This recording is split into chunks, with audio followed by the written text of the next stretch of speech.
the students there were interested and interesting. I wasn't expecting how really intelligent they were or sophisticated, but they didn't have any center. They didn't have anybody who knew much about Vietnam or knew much about Asia really right then. And so,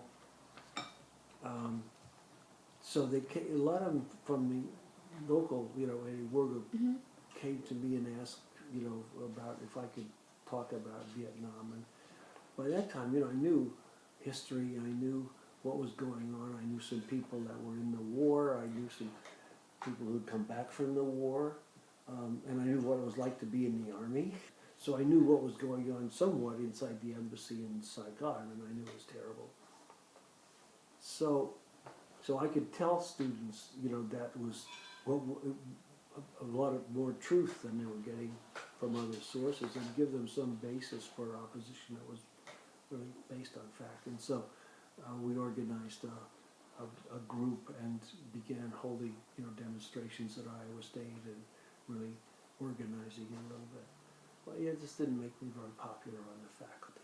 And we began meeting every Sunday. I think there were maybe 50 students and me, and I was the faculty advisor then to the anti-war party, and we actually took over the student council at Iowa State University, and were able to use student money for. They had an annual festival, kind of festival. Anyway, it was a kind of a week of study of a given subject, you know. So we got them to do a week on the Vietnam War in about 1973, I guess it was, and brought in people from the New York Times and people, you know, like who had been prisoners of war in Hanoi, and people who had been from government, you know, people I knew from the diplomatic corps, and had a lecture, maybe 2 or 3 lectures every day that people could come to for free, and so we got, you know, we got some real information about what was going on, and that strengthened the movement.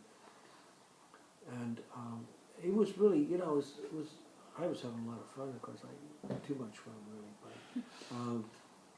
But when people thought they might want to join us, but they weren't sure, but maybe, you know, sometimes the Reserve Officers Training Corps, the ROTC, would hold meetings to supposedly recruit people there, and they would bring in graduates who had been to Vietnam and come home, and like we went to one the Air Force ROTC was holding, and